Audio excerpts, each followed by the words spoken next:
All right. Good evening, everyone. Welcome to ABAR at Home. I will begin to share my screen now.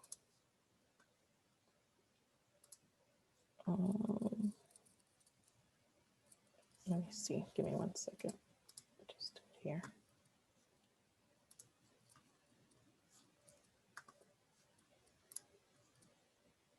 All right.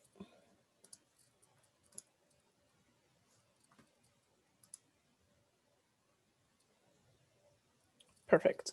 Can everyone see my screen? Awesome. All right, welcome to ABAR at Home. As you know me, my name is Betsy Romero, Director of Equity and Engagement here at Lee Montessori. And joining me tonight is Mr. Steve Mejia Menendez, Primary Guide at the East End campus. So thanks for joining us tonight.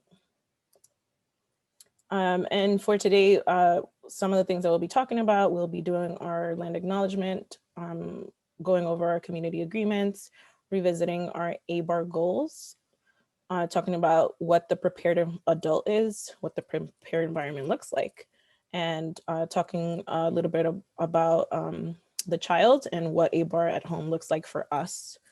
And then sharing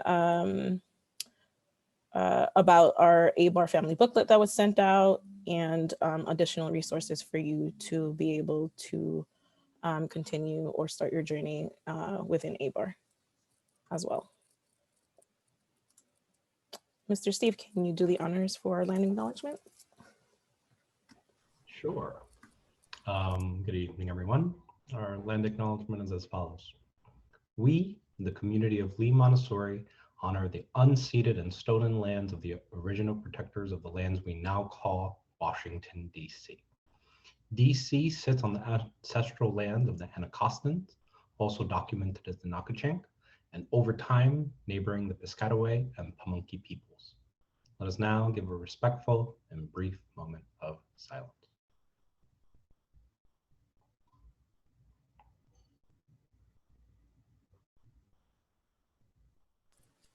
Thank you so much. Oops. So something that we practice with our staff as well, and you've probably seen it at my previous session, community agreements. We are using our core value bravery as a reminder. And as you can see, we're talking about bringing your whole self into the space. So being brave, being present, recognizing your intent and impact, accepting and experiencing discomfort. It's okay. It's part of growth. Voicing your own experience. So speaking from the I statement and expect and accept non-closure. So we don't have all the answers. We can't answer everything, but we'll try to help and answer those. Do I sound a little echoey? Sorry. Okay. I'll see what I can do for that. So as a starting activity, and for us to be able to center ourselves in this work today and our presentation, we wanted to ask you the question around how diverse is your social circle, right? And for that, here are some prompts around certain environments where you work or you go to the dentist or maybe your neighborhood or your elementary school and things like that, so that it can start helping you center your thoughts and evaluate your social circle so that we can continue the conversation later on. So I'll give you guys around 2 to 3 minutes to do the activity. So the activity is you look at each prompt and the racial identity or other identity that is listed here to help you create your own graph and for you to self evaluate and be aware of what your social circle currently looks like. I'll put myself on mute and give you guys about 2 minutes to work on this on your own.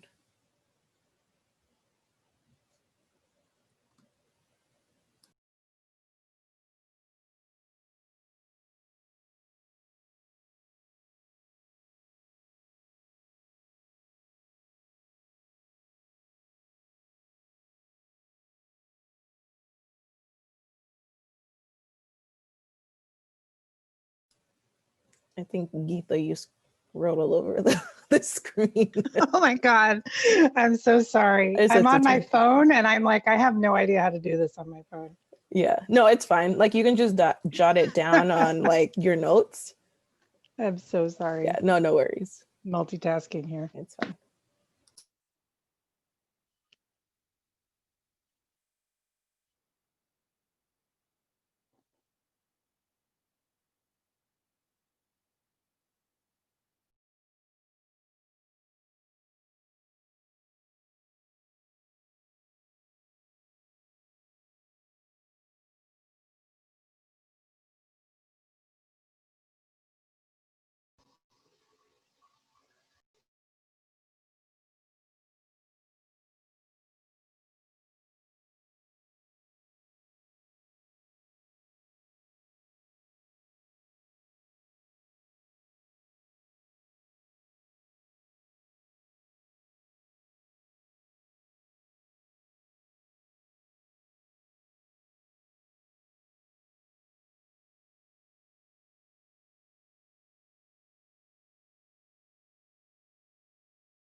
All right, 30 more seconds.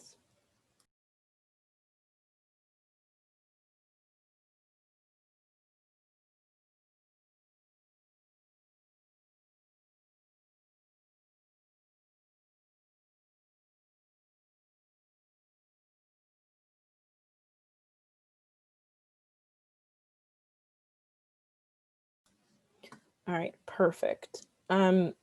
So if I can get some volunteers to tell us what kind of feelings this brought to you or what came up when you were jotting down your responses. We would love to hear. You can also use the chat. Let's see if I can see the chat through here.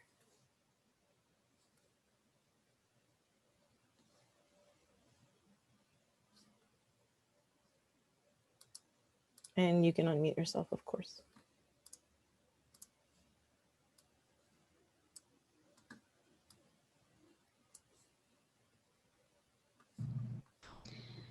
So I found that my answers generally fell into 3 particular categories, and I didn't have anybody in about 5 to 8 categories, which is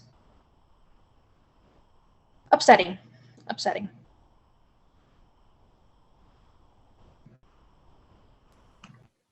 Thank you, Allison, for sharing. Anyone else?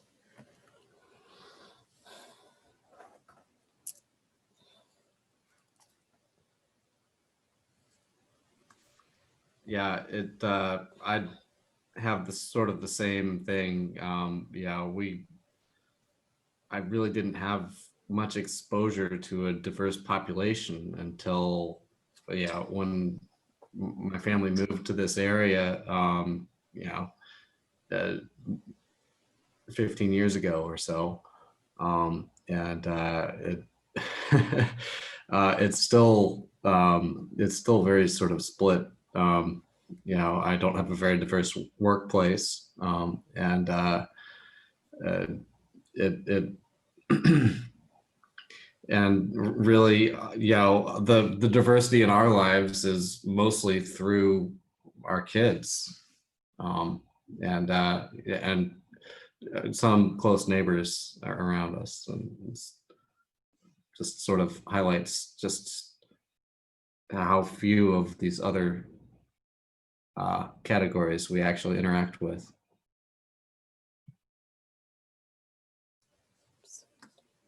Thank you, Jake, for sharing that with us. I'm also seeing in the chat, you know, Rochelle is saying, I realize that I've had a shift originally intentional to a more, you know, Black, Indigenous, people of color network, but still have core representation of white folks because of family and work. And then Paige is mentioning how, you know, reflecting on how different her childhood was from what it is now or where she grew up. It's now different. Also thinking about how she hasn't entertained for such a long time from the virus. That's definitely interesting. Also thinking about, why do I not know some other identities, worried about professionals not being comfortable sharing if they're LGBTQ, or because of, you know, straight passing relationships, they may not realize that she's safe. Gina's sharing that she had more diverse social circles in San Diego than in DC. Then South Dakota was actual friends social. Here's more work, kids school with less diverse. And then Kim is also sharing, I have such diverse group of people in my life. So she's very lucky. And then I was, while planning this, this activity, I myself was doing the inventory of like my dentist, my, you know, primary care physician and things like that. And I'm like, oh my God, where am I missing people that should be a part of my circle? And, you know, I fell in several categories as well. And so it's like in this like ABAR journey, like we all have so much work to do. That's why we always say like it's lifelong. It's not something that we can just do in 1 year. It's us questioning and making readjustments on learning and relearning. Steve, do you want to add anything to that? No, yeah, I would just say that there were certain patterns I'd noticed in terms of like my work experiences and also like the teachers that I had growing up generally. But in lots of other areas, I think that there was a really great mix, and there was a really nice representation from lots of different folks from lots of different backgrounds, and so I was really happy about that. Yep, and stay right there because the next slide is yours. Oops. Great. So this is a really great graphic that kind of just talks about the different things that children, babies, infants, toddlers are able to recognize and pick up from their environments, even if we as adults may not fully be aware of those things.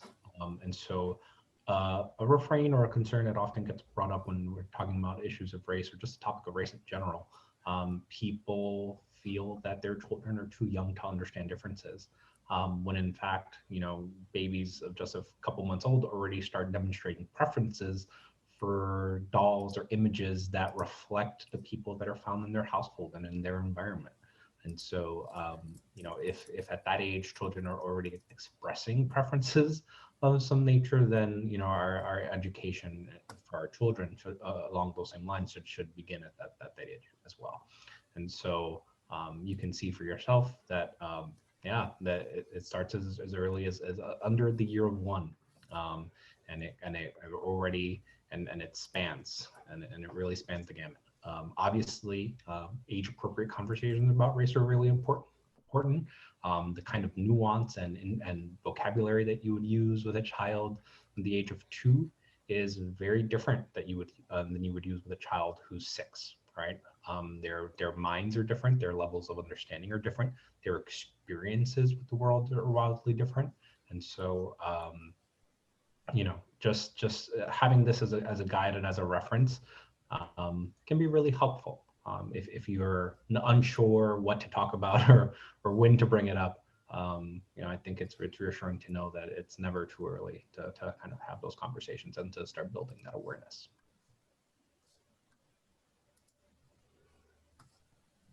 Great.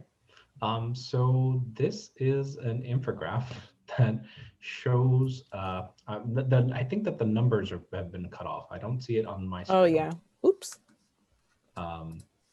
But it talks about the vast misrepresentation of or lack of representation from lots of different folks in children's books. And so, you know, the overwhelming majority of children's books, or at least a plurality of them, are centered around white children. And then the second most common theme, or the second most popular characters in books, are animals. And so, you know, people of the global majority are relegated essentially as afterthoughts in a lot of children's books. And so if we're trying to be intentional with our work and actually giving our children an accurate representation of the very nature of human existence, we need to be careful in terms of the books that we are bringing into our homes and sharing with our children and have in our bookshelves. And we'll touch on this topic, on this idea particularly a little bit more later. But it just goes to show, even in a year, this graphic was done 2 years ago, even as recently as 2018, this disproportionate representation still permeates in the publishing industry and in the voices that get elevated and the voices and stories that are told. And so I'm curious to see if there's any more recent numbers, recent data that we can look at in this regard. My assumption is that it's not all that different. My hope is that it is, because I think we should be continually striving to give voices to the unvoiced, to the people whose voices are suppressed and whose stories aren't typically told. Absolutely. And so to give you kind of like a recap or a reminder of what our anti-bias, anti-racist goals are for our students and even for us as adults, we will be talking about identity, diversity, justice, and activism. This year, our main focus is identity work because having our children learn about their identity is so fundamental to the rest of the work when it comes to ABAR. Knowing who you are, being self-aware, being proud of your family, and being confident, right? And then adding other perspectives into children's learning. And that's when like diversity kicks in. And we're talking about not diversity in a racial perspective, from a racial perspective, but from all different perspectives. We're talking about languages, we're talking about different family structures, we're talking about LGBTQ identity, we're talking about homelessness, having a safe home. We're talking about all these different things. We're talking about citizenship, we're talking about voting rights, we're talking about education, and all those things are so important into the learning of our children. And then we'll add components of justice. Like we want children to be able to recognize what's unfair, what's fair, and that some things that are done hurt people, right? And we want our children to be able to recognize that, of course, at an age appropriate level, but if anything, we want them to be able to recognize it on their own as well.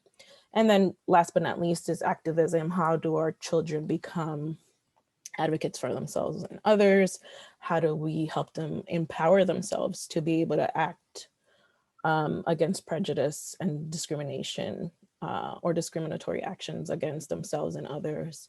How are we preparing like the future of our educational systems, this country, lawmakers, doctors, and things like that? And it's clear to know that elementary school is the foundation to all those things. So we want to make sure that our students are prepared when they leave Lee Montessori. And if you have any questions, please make sure you put them in the chat where we can answer throughout the presentation. Mr. Steve. So one key idea, there are lots of them, but one key idea that really permeates throughout just Montessori philosophy and across the different levels is this idea of the Montessori environment. And that environment is typically constituted, we break it down into 3 key factors. And that is the environment itself, right? The physical, spiritual, emotional space that we occupy, the guide or the adult in the room, the caregiver, the curator, the keeper of that space, and obviously the child who inhabits that space. And so we think of these three essential elements of our Montessori environment, and each of those requires careful consideration, because the children and the developmental stage that they're on when they're having a particular space really dictates what the space looks like. And so based on the needs of the child, the adult themselves needs to undergo a certain kind of preparation in order to effectively meet their needs, and their environment needs to be able to meet their needs where they are. And so that's why if you happen, I know we can't do one right now, but if you, whenever it is possible for you to see our spaces, to see our classrooms, you can see the difference between our primary spaces where our children who are 3 to 6 years old learn and grow, and how that differs from the elementary environments, both lower and upper elementary. Those spaces reflect the changing needs of the child, and the adults in those spaces also need to be prepared in a different way in order to effectively meet their needs. And so we brought this graphic up because this year, more so than any other school year, this idea is really important for us to understand in terms of what our ABAR work and just our work with our children look in general, how that looks at home. And so, and the sort of paradigm that we would typically use to discuss our school culture and our school needs and our classroom environments is the very same paradigm I think would be really beneficial for us to apply to our home lives, and to our spaces at home. Does their environment, does our home environment meet our child's needs, right? Are there things that they can do and reach for themselves? Are we enabling their functional independence, or are we inhibiting it? The work that we need to do as guides or as parents, as adults who are caring for children, what sort of work have we done with ourselves, both spiritually, right, and making sure that we're in a good space to be able to work with children? Have we done the kind of mental preparation where we are, we kind of have the know-how to work with children, and all sorts of things like that? And then lastly, are we paying attention to the needs of the child themselves, right? Because as you all know, if you've spent time with children, a couple months is a really long time in the life of a child, and their needs can really change in what to adults feels like a really short period of time. And so it's those three things that are constantly kind of giving each other feedback and kind of resulting in some sort of change and some adaptation and some growth.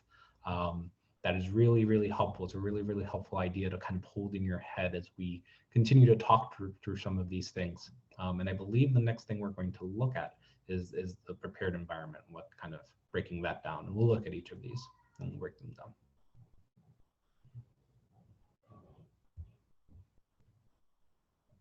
Thank you. So firstly, just the idea of the prepared adult. So I touched on a little bit about these things, but there are some really key characteristics that make up the prepared adult. And this could very well be 15 slides, but in order to condense it just to one, just thinking about what are the things that we can do to offer our children the very best of ourselves that we can. Not just because they need it, but because they deserve it. We want to give the children the very best of ourselves. And so as a Montessori guide in school means clarity in terms of my speech. So cutting out any unnecessary words from what I'm saying, so that our children can understand what is the essence of what I'm getting at. We as adults, we're wordy beings, I think, for the most part, but our children really need just the gist, as succinctly as we can give it to them. That is what their brains can really take in. And so you might notice that, as parents, if you notice some of these things, if you go on a nice long rambling explanation, you've lost them halfway through that first sentence. So sweet, to the point. Same with word choice. We want to give our children rich vocabulary if we have it, but ultimately we want to give them accurate vocabulary. So really naming things what they are, because it's easier to learn one thing right the first time rather than having to unlearn something later on. Same with our movement. In our classroom, we are told and we're guided to move slowly, because our children can't really pick up things if we do them too quickly. So just being patient and kind of moving at a speed that is appropriate for them, so that they can learn to move at that speed as well. So if you notice yourself hustling and bustling, you might notice your children mimicking that very same behavior, and then we want them to be careful and not be clumsy or not knock things over. But we need to take a step back and make sure that we're also, doing that for them, that we're giving them what that example should look like. Attitude, demeanor, sense of humor, and humility. I mean, I think those all kind of encompass just a general, ethos, that spirit, that air that we give to the room when we're in it. We want our children to feel warm and loved, and I think those are all things that contribute to that. And we will each do it in our own way. We'll each add our own flavor, our own distinct personality to it. But just making sure that our children feel comfortable because of our attitude and that emotional characteristic we give to that space. I'll jump to the last one, and then I'll come back to the penultimate one: caretaker and curator of the environment. And that's really, caring for the space. In our classroom, we pay careful attention to what the children use, what they don't use, things that are that are appropriate developmentally at the beginning of the year might not be so much what they need toward the end of the year, as they've gotten a little further along in our curriculum. And so we need to make sure that the environment reflects their needs in that moment, right? Not what their needs were 9 months ago.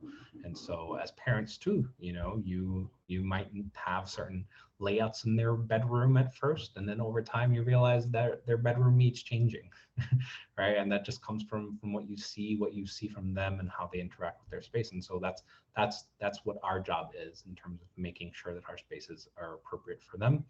And then that penultimate piece, and I think this is really the most important piece. It really, I think, in some ways encapsulates a lot of the other previous ideas of just seeing the world from their perspective, trying to see the world from their eyes, right? We've been on this world, some of us, many decades. And so we've gained a lot of experience and we learned a lot. But when we were 2 or 3 or 4 or even 5, we didn't have nearly the experience we do now. And so that same grace, I think, that we extend to adults who we find in sometimes trying situations, our children are also living that. And so, in this particularly now, and truly in all moments, but particularly now, their world is a little different, and their needs are being met in a different way. And so, kind of trying to see from their perspective how things are going and how we can best respond to that and respond to their needs.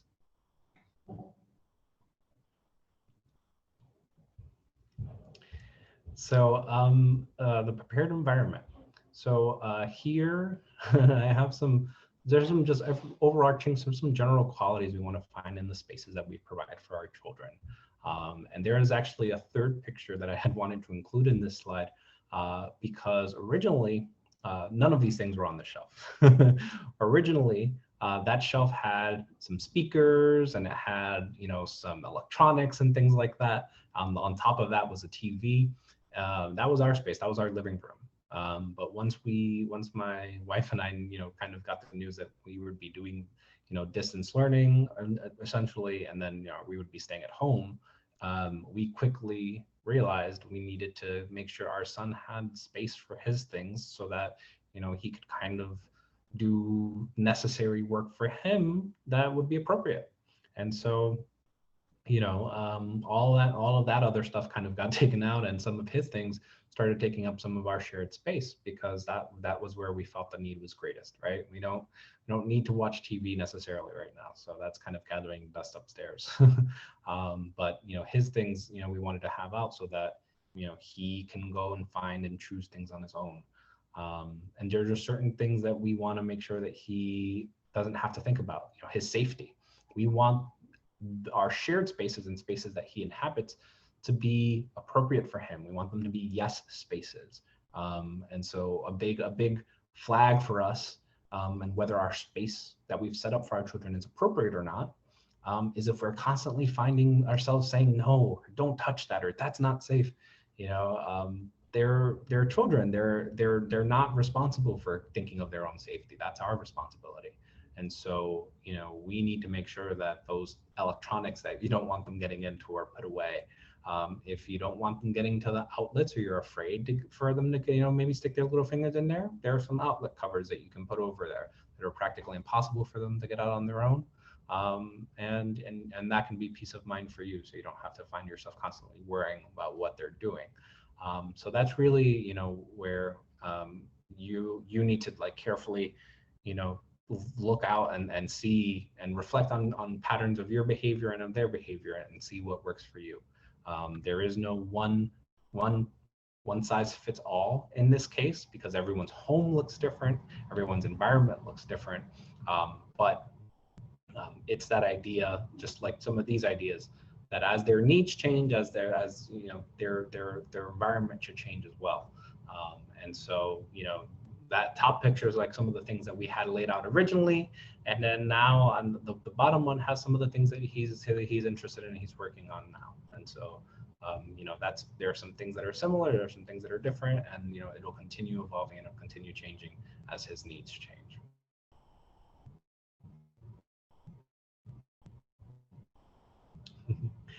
And this is actually a really nice picture. This space at our home does not currently look like this. This was a picture we took over the summer, but I mean, in it you can see it has some of those very same characteristics. You know, there's nothing that is at his reach that I'm worried about him getting. Everything that's there is for him. It's nice, it's attractive. You know, I would want to come sit and work at that table if I were him. You know, and there are things laid out there that are appropriate for him. And so, you know, partly covered by that curtain are just rotating pictures. I have a different set of pictures from just children from around the world, children from Guatemala, children from Sri Lanka, children from Thailand, and they're just in different states of what they do. Right? Some of them are playing on the playground, some of them are carrying water, some of them are just hanging out. And so I want him to see different kids that he can maybe identify with, just reflected in his space. And so that is also an idea that, you know, we'll tie back into our ABAR work of our prepared environments reflecting the values and the people that we want our environments to reflect. You know, in this case, this particular spot of our house was for him, for his work, right? And you can kind of see it reflected in that, in just the layout of it. And there are other parts of our house that are, you know, that represent different things that we want him to feel, and you know, spaces that have different needs. And so, you know, in your home, think of a space where they can kind of go and want to spend time at. And, you know, in distance learning, I'm sure you've heard from your teachers the importance of setting up an appropriate space for your child, a consistent workspace, right? So that they can go and kind of do their own thing. And so it doesn't have to look like this, right? But something where they know that space is theirs as much as it can be, right? Because everyone's circumstances are different. But if possible, you know, I'm doing it for them just so that they can also build that consistency and that routine, which we know is important.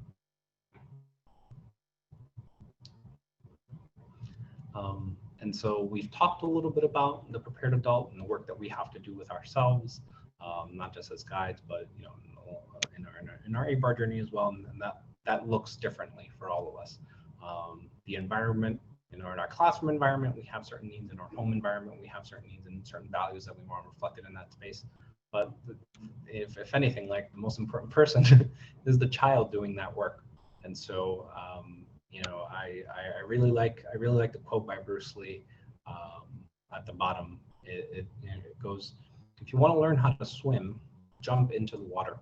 On dry land, no frame of mind is ever going to help you, right? No one can learn for you but you. And so in terms of our children, you know, they need to get their hands dirty, so to speak. Montessorians, we're big on that idea, that our children not just can do the work, but they enjoy doing the work that we have laid out for them. Whether that's washing tables, whether that's mixing in the batter, the pancake batter, right? And if they're outside and they're outdoors, all the better, you know, getting actual real life experiences with all these different things that, you know, they might not be getting, but if we can take advantage of it and do it, then, you know, so be it. That's great for them. And so, you know, our children can handle as much responsibility as they can in that moment. You know, if we kind of ease them into different routines and we ease them into new things, they can adapt for the most part, and they take on those responsibilities and they do them well.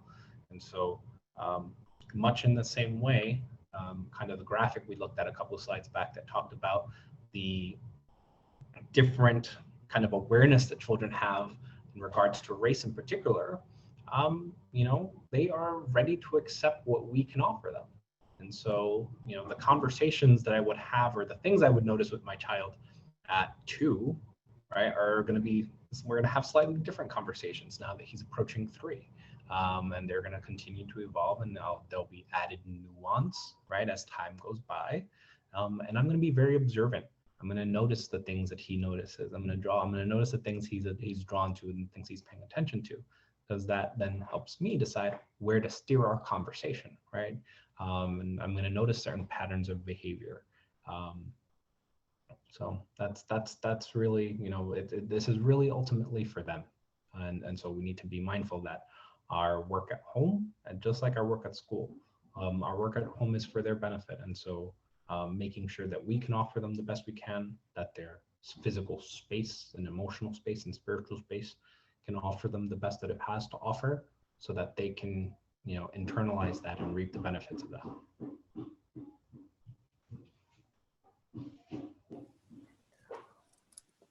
And so when we think about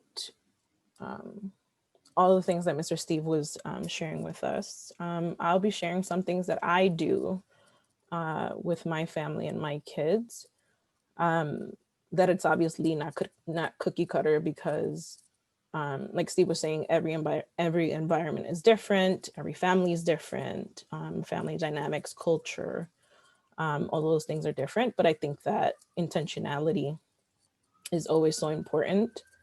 And when we think about how intentional we want to be with our children's learning and being observant, and the things that we bring at home, the conversations that we have, what do those look like? So when we think about what I call my home is like a cultural sanctuary, because things are carefully curated.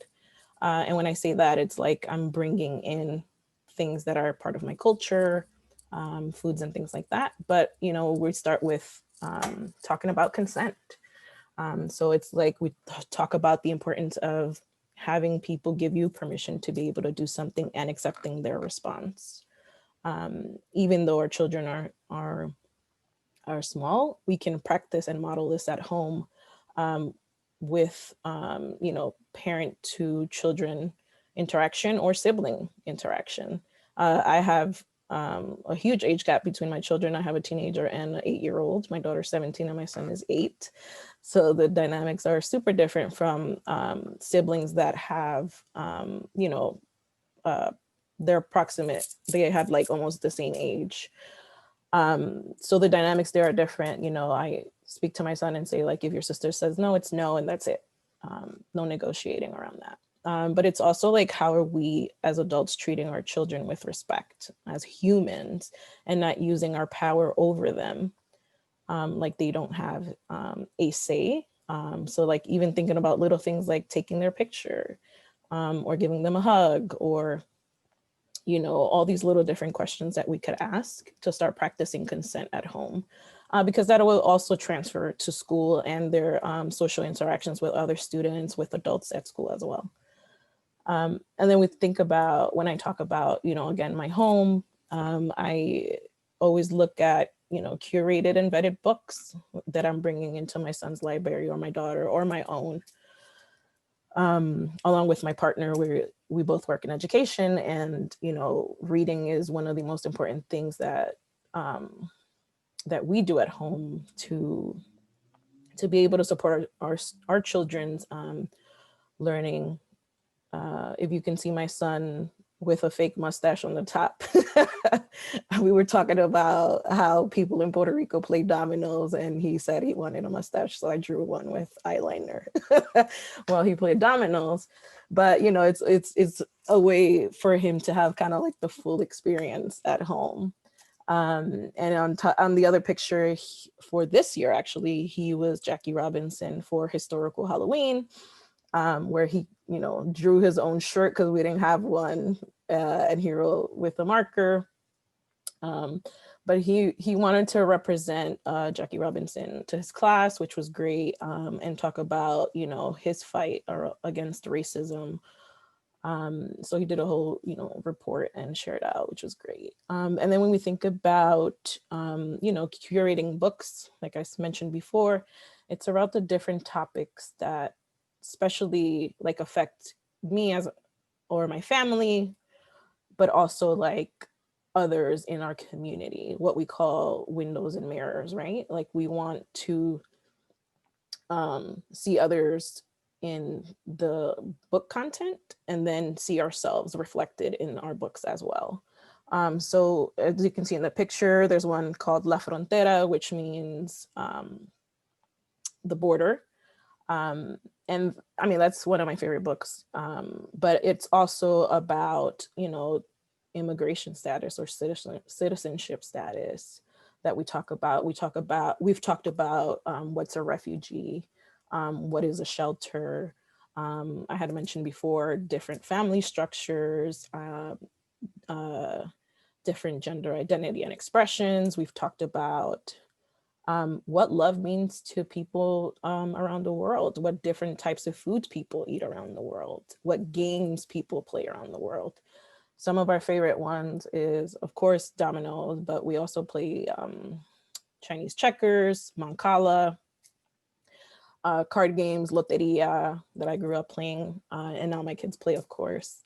And all these things that bring different perspectives and ideas to our children of how other people learn and how other people play around the world that may not be similar to the way that we have grown up doing, right? And then food, that's why it's like capitalized, because we love eating, we love cooking, but also when we think about food shopping, I was mentioning to Steve and putting this together that we read the little labels of where our fruit comes from, so that in case the fruit is called something else in another country, then we just talk about it and that becomes a whole conversation. So like, let's say in Puerto Rico, they call oranges chinas. And for us, like most Latin American countries, it would be naranja. And that would create a different conversation or a different learning curve for my kid or other children, depending on the situation or the environment, right? When thinking about my teenager, it's about, you know, documentaries and TV programming, and what that looks like. What are we trying to learn? What are we getting out of it? And why is it so relevant today? Why is it not? How does it relate to school and things like that? And then artwork is very important, because it shows the representation of people that are around your house, people that reflect you, people that may not reflect you, but that you agree with their values or that are freedom fighters, right? One of my favorite artists, and you'll probably see it in the background, is Basquiat. So there's like the little dinosaur behind me. I also have Obama. And other representations are in my house. So, you know, my children are always learning about other cultures. Also, when I think about food, I was mentioning to Steve, we cook a lot of Asian food. I don't cook it, but my partner does with my daughter. And I can remember that my son started using chopsticks at like 2.5, 3 years old, so that he could learn how to eat dumplings, which is one of his favorite foods. And then when we think about the prepared environment also, it relates to like our home environment and how we take care of it.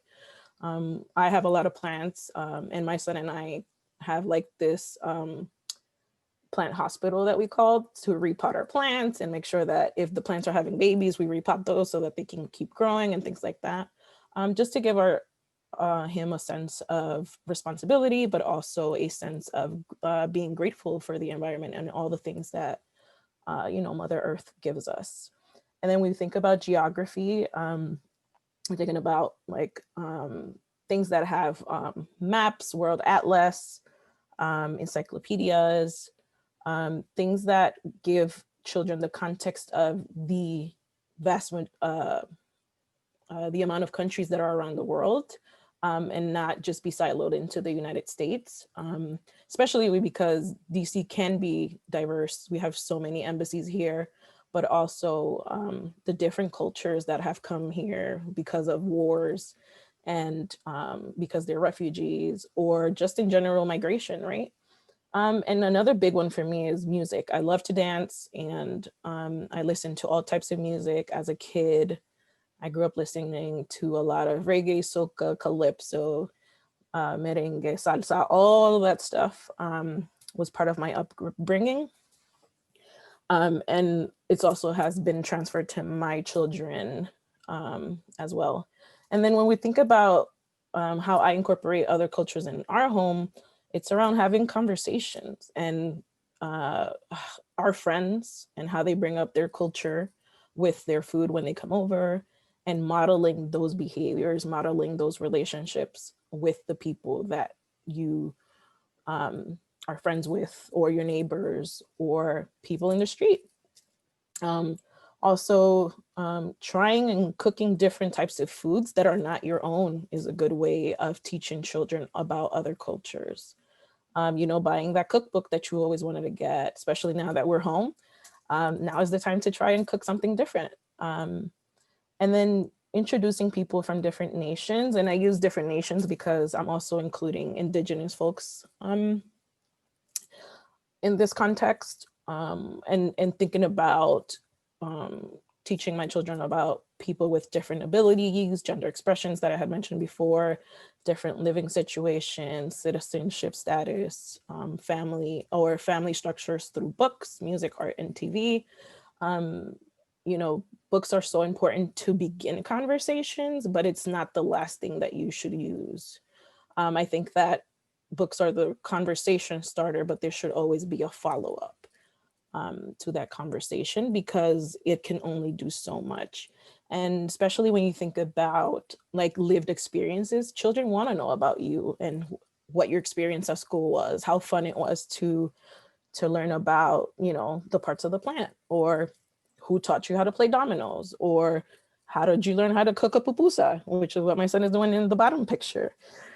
Those are the type of things that children always take with them. And I think it's so important to incorporate in their daily lives. And Steve will talk more about his part around what that looks like for him in his house. Are there any questions? Oops.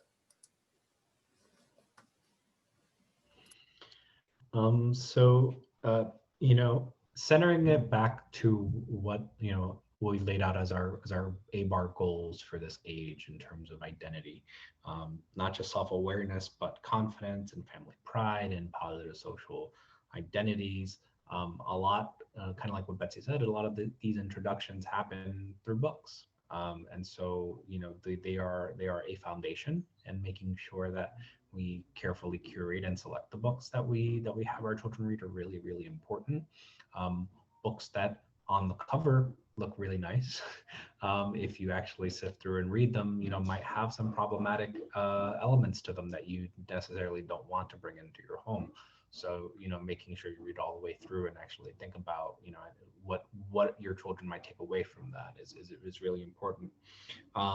So that's why, even from this was before he would walk.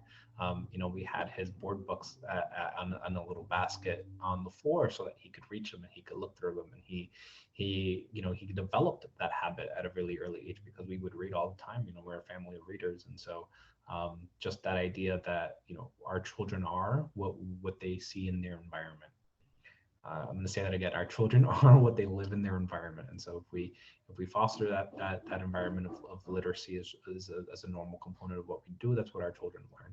And so that's why we want to make sure that we reflect the values that we want our children to grow up modeling themselves. And that ties in also with our goal of diversity, right? So expressing comfort and joy with human diversity, having an accurate language for human differences, right? Like, being very honest, yeah, our skin is lighter because we have less melanin in our skin. And people whose skin are darker, they have more melanin. That's an honest, to the point answer, and they can get it. They might not understand what melanin is on like an anatomic level, right? On like a molecular level, but they don't need to know that right now. They just know that there's something called melanin, and people who have more of it have darker skin. Great, and it helps protect them from the sun and its ultraviolet rays. Like there are all these really great things about it, and demystifying it a bit. So that part of just having honest conversations, accurate language, that can be so helpful to us. Tying it into the sense of justice, and our goal of justice is recognizing unfairness and understanding that unfairness hurts. You try making a promise to a 2-year-old and then going back on your word, right? Or not doing what you said you were going to do.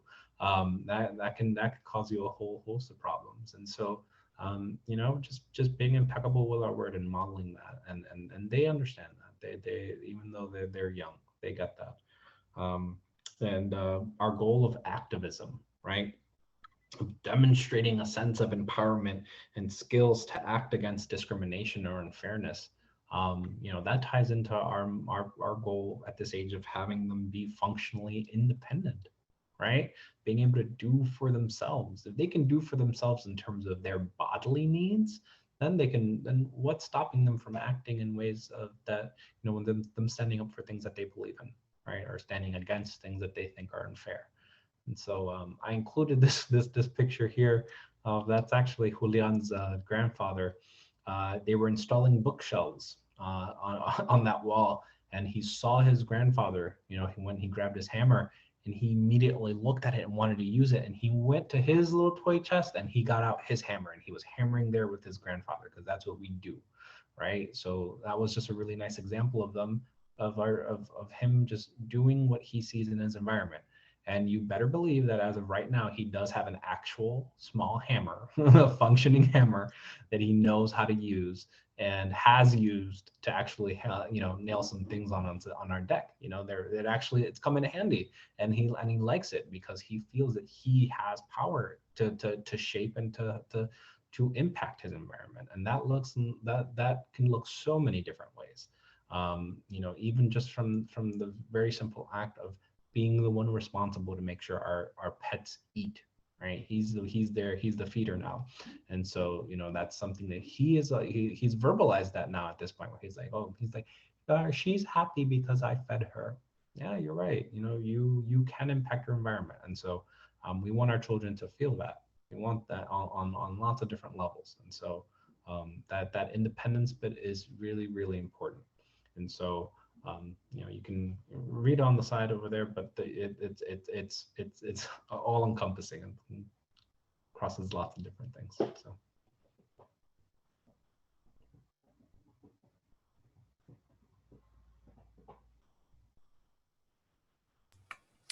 So thank you, Steve, for sharing.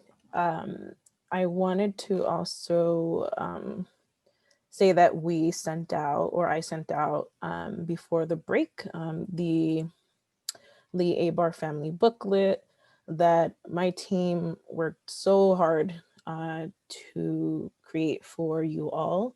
And my team is here today, and I'm happy to introduce everyone. We have Miss Hallie, Miss Carly, Miss Lola, Miss Paige, Sarah, and Rochelle, who was giving us feedback, and Dominique. And we wanted to give space to kind of go over a little bit about what the booklet is all about. So, what is the family booklet? What's in it?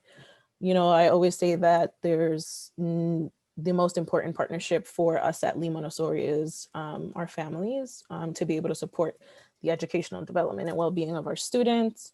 And when we were thinking about putting this booklet together, we were thinking about how do we inform parents ahead of time of the different topics that we will be discussing with children, especially to support their identity development, or positive identity development, I should say. Especially because we at Lee are focusing on identity this school year, and, you know, kind of like doing our fundamental work this year. So we wanted to create a tool that would allow you to, again, see the topics in advance so that you could discuss maybe previously before the lesson happens with your children or afterwards. But we wanted to give you a list of resources that you could get on your own, or we may have them at school, or you can get them from the library. But we also wanted to support your learning along with the learning of your children. So some of the things that are in the booklet, if you still haven't seen it or checked it out, it's shared language so that you know the different definitions for your purposes as the adult. These are not the definitions that our children will have. Just to give you a glimpse of terms that you may or may not be familiar with. The importance of identity development. How does our social emotional learning, anti-bias, anti-racist, and equity work align together? And why they shouldn't be taught separately. What are those core values? What are the core values? The ones that we mentioned before at the beginning of the presentation. And how are we aligning our work to social justice standards that have been created by Teaching Tolerance a long time ago. And then also thinking about, like I said, the overview of the ABAR lesson topics, or what we call the syllabus, so that you have those topics beforehand with the resources as well. And then additional resources to be able to continue with your learning and your child's learning. All right. I think Paige. Yes. So I'm going to introduce why to our approach for primary. So why this is so important is, as your children coming into our classrooms at 3, they've experienced so much from birth to 3. They've learned to walk, they've seen colors, everything with your family that you've done. In the classroom, we help them make sense of those experiences and start giving them language to understand things like colors, shapes, numbers. And in the same way, they've experienced your family, social dynamics, class dynamics, different identities that you possess and your family possess, or your neighbors. And so it's foundational that we give them the proper language to understand those identities. And so why we start with positive identity development is to affirm who they are, and then help them start to recognize identities other children will have. So that's really why it's so important to start here and build that, so that as children grow, their needs change, and then enter into elementary, we can really start to have profound conversations and really transform how children are interacting with each other, and hopefully just create that social revolution that Maria Montessori envisioned with her educational model. So.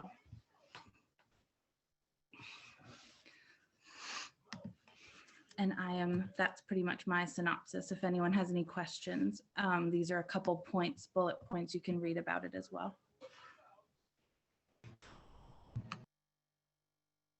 And Rochelle, if you have anything to add for the elementary, with our elementary lens.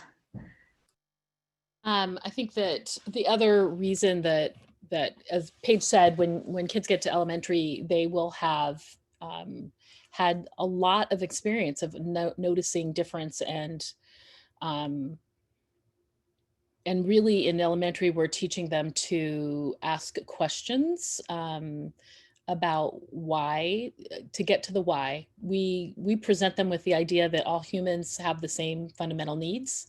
And so that aligns really great with this idea of teaching identity, because your identity is based on how your community has met their needs. or the community that your family, your family has come from has met their needs. And then the other thing that kids are thinking a lot about in elementary is justice. And so I think if everybody has a strong sense of their own identity, they're also more inclined to be understanding, to be empathetic about other folks' differences, right? So.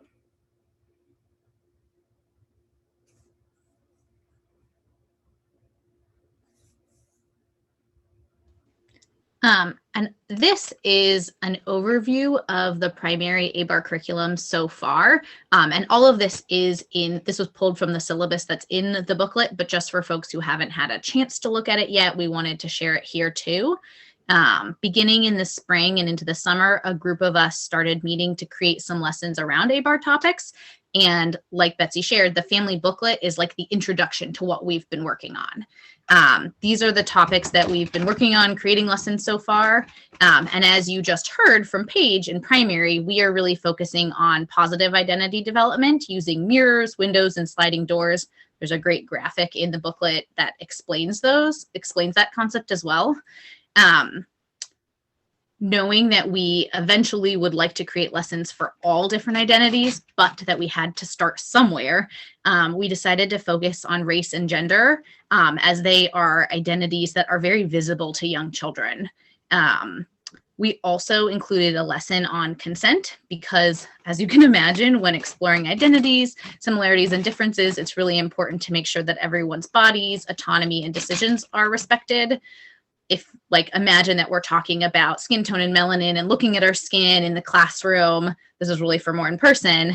And the skin of our community members, it might lead to a lot of hey, let me touch your skin, let me touch your hair. And we don't want that to happen without appropriate consent conversations. As I said before, this is really only the beginning. We hope to keep developing lessons on other identities and sharing that information out with the community, such as neurodiversity, ability, religion, family structure, etc. There's a sample lesson in the booklet, the self-portrait activity, and we also shared a sample video that Ms. Oludimo very, very nicely led on how we might do one of these lessons in a virtual context. That video went out with the booklet. So if you don't have it, Betsy, maybe we can send it around again too. Many of our lessons use books to introduce these concepts, like Betsy and Steve talked about earlier. It's a great way to start these conversations with young children and guide discussions. We also have created some art and language activities to accompany some of the topics, like the self-portrait topic or activity in the booklet. So that's all for that.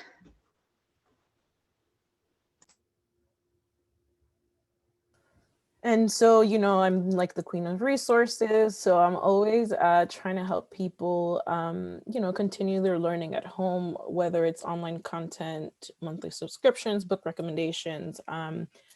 One of the biggest and best resources that we have for free is our DC Public Library. All you require is a library card. And now that we're doing virtual learning, so many of the books are actually virtually available as ebooks. So it's easier for you to get access to so many books for your children. You're able to borrow them. And once your time is up, of course, they give access to the next family. But there's so many good books available at our DC Public Library. So if you don't have a card, you can also get your card online. You don't have to go in person to get a library card. There's also a great program, and I didn't include it here, but DC Public Library has a program for children that are 0 to 5, I believe, to get free books, a free book every month to support literacy at home. So if you're not part of that program, I highly recommend, and I can also share that information later on. And then I added some links, and I'll share this presentation under the resource hub on Parent Square for either bookstores or other organizations that are doing this work. Obviously, the work is not new. It's been around for a very, very long time. And people have been doing this work. And I wanted to share some resources for that. If you're struggling to find a diverse book, then there's, Diverse Book Finder or carefully curated book lists already for you, depending on the different topics. Like social justice books, it's a great one that I use a lot to be able to go see what new books are out there. They have been carefully vetted. So, to make sure that there's not harming content in there. And there's other also like monthly subscriptions for things that you could just get, activities that are curated just for you and your family at home. I recently discovered the one for East Book City Shop, which is locally here in DC. So I want to check them out. I still haven't checked them out, but I did find it on their website while I was trying to shop for another book, that they have curated boxes that they have monthly for children and adults. I usually use Little Justice Leaders, and I've had promoted them before. If you want to start somewhere, this is a good company to start with. They have carefully curated topics and resources every month, and they support organizations with some of the funds from the subscriptions as well. Ditto magazine is actually pretty new. It's a ABAR magazine for kids. They just got their project funded through, I think, Kickstarter. Hopefully I get my copy this week, and I'll let you guys know how cool the content is. And Amazing Barefoot Books, they have a whole section around diversity and inclusion, curated list of World Atlas books, games, and things like that, if you want to also support them. And last but not least, but two book recommendations for adults. Recent one that just came out, Raising Anti-Racist Kids. I just got it myself. Oops.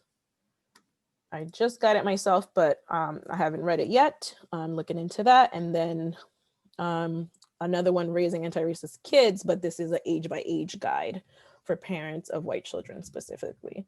And if you have any other recommendations, always send them our way. I'm working on a cool project for the whole community, where we will be having access to all these amazing resources for you. So now it's questions time. And I will exit so I can see your face. Let me stop sharing my screen. All right. Let me check the chat. I don't know if anyone has any. Oh, Suzanne, thank you for sharing the link, Books from Birth. Yep, that's exactly the program I was talking about. This one is specifically for DC, maybe other states, for staff members that live in other states, they might have a similar program. So we want to hear your questions if you have any. And thank you, Rebecca, for adding the booklet to the chat.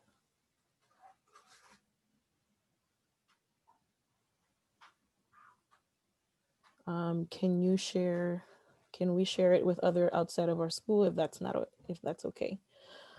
You want to share the book list, Rebecca? Yeah. Yeah, of course. Absolutely. Oh, thank you. Any questions, anybody? Comments? We would love to hear from you.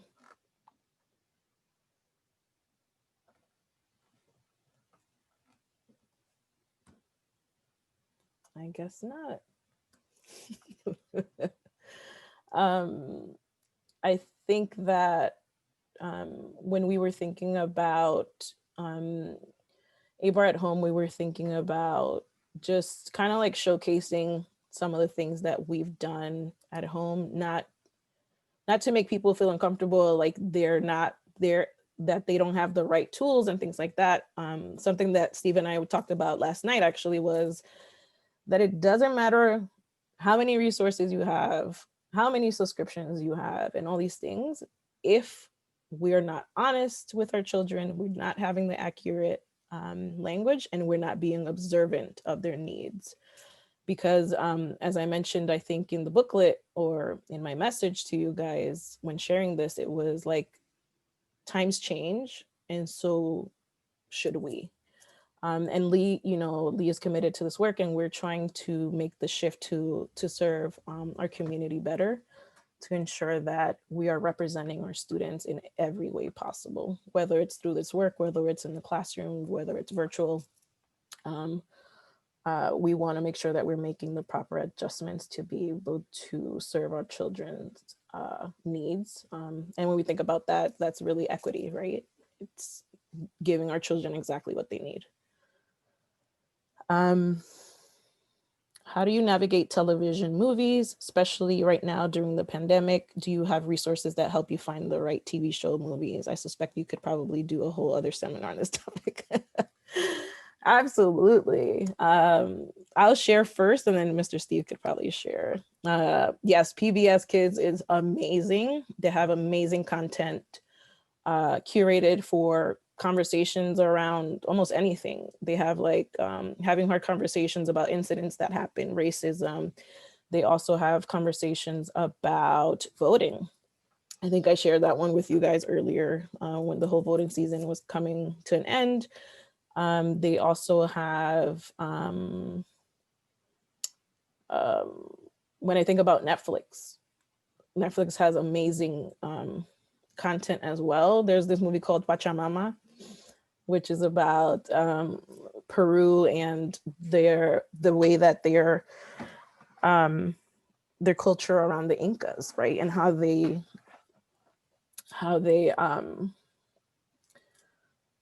they were colonized. Actually, I think it's more for like lower and upper elementary, not for the little ones. But there's also so many types of content around educational purposes for our students. It's a little hard to like really, like you, again, it's vetting, like you would have to watch it first to make sure that it is appropriate for your child. Like for instance, like Coco, which is talking about the Day of the Dead and honoring family. May not be something that is for little ones because they may be afraid of skeletons and things like that, but it would be more developmentally appropriate for bigger kids and having conversations about what honoring your family is and why there's offerings and things like that. There's different types of movies that you can incorporate. But my main thing would be like, you should watch it first before, it may not be the appropriate content that you want to teach your children as of yet. Ms. Ann just shared Common Sense Media. I haven't seen that, but I actually will check it out. Steve, did you want to add anything? Yes, I did. So I would first, it really does depend on the age of the child that you're talking about. For my son, his total like screen time consumption is 0, and that will remain the case for as long as I can keep it that way. Just because that's something I feel very, very strongly about. Boredom does wonderful things for the imagination, for the mind, and so it also, just like neurologically speaking, periods of rest for the brain are essential for it to actually like coalesce into certain levels of understanding. And so a little bit of boredom here and there is absolutely appropriate for children to experience. But when they reach a certain age, almost seemingly becomes inevitable. I would follow the suggestions some of my colleagues have said. You really do need to pay attention to what it is you're watching. And I would say the programming itself, depending on whether it's live TV, the programming itself might not necessarily be an issue. I would also just watch the commercials that tend to get aired during children's TV shows, because they can be really problematic and enforce sexist stereotypes and sexist paradigms that we don't want our young children internalizing. And if the show they frequently watch, that message gets in there.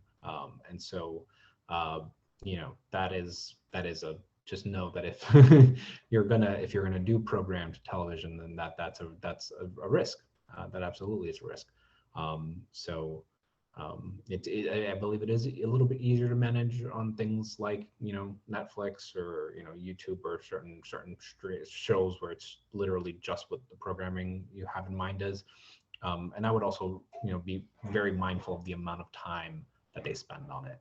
I think that distance learning has kind of forced parents who would otherwise be, against screen and digital devices to, have to engage with it to some degree. And that is a bit of the necessary evil that the circumstances have put us in, in the name of keeping everyone safe. And yes, I would rather my students be healthy and whole, and be with me for 15 or 30 minutes a day on the screen than have an undesirable outcome due to COVID. So I'll take that trade every day. So just be mindful of the amount of time that they spend on the screen and what it is exactly that they're seeing. So yeah. And then when you're thinking about things that you can enjoy with your family, cooking shows are always one of those good things, right? How are meals cooked around the world is one of our favorites. Like street food is a great one on Netflix too. What kind of street foods people eat around the world, or the different food trucks. There's so many different ways of incorporating culture through media. That doesn't necessarily have to be just for one group or the other. It can be enjoyed with your family. And of course, it makes you hungry, right? And then it makes you want to explore how to use different ingredients that you use every day and may not think about using in another way. But also, Hallie's also saying, like, just like books, that we share with children, you seek out stories with diverse characters, actors, writers, etc. In the media that we consume daily. Anything else? Any other questions?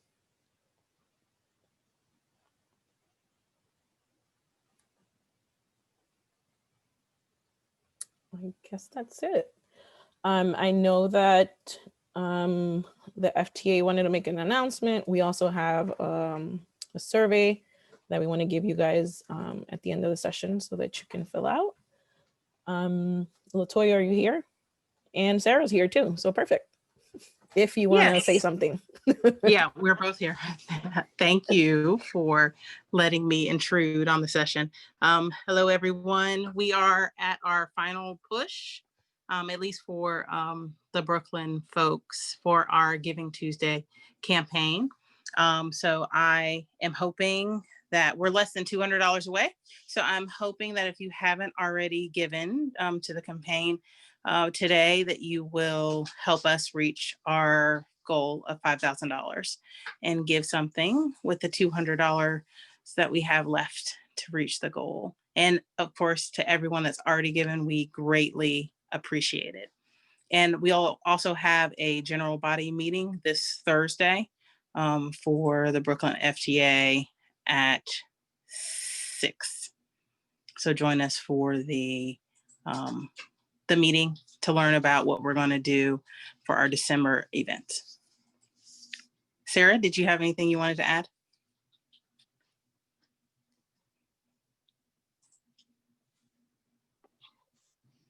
Is that to me, Sarah? Sure. I didn't know I was gonna get screen time. I might have done something with my hair.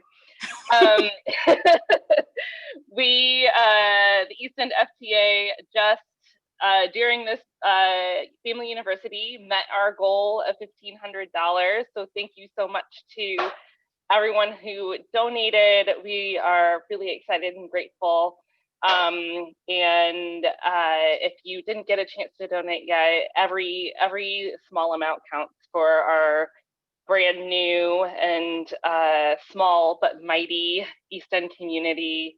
And we really look forward to using those funds to continue to provide support to our families this winter and over the year. And we have our all-member meeting on Thursday evening. So we hope you will join us. You'll have updates from all committees. And a member of the Lee Montessori PCS board of directors is joining to share a little bit about the work they do and answer any questions we have.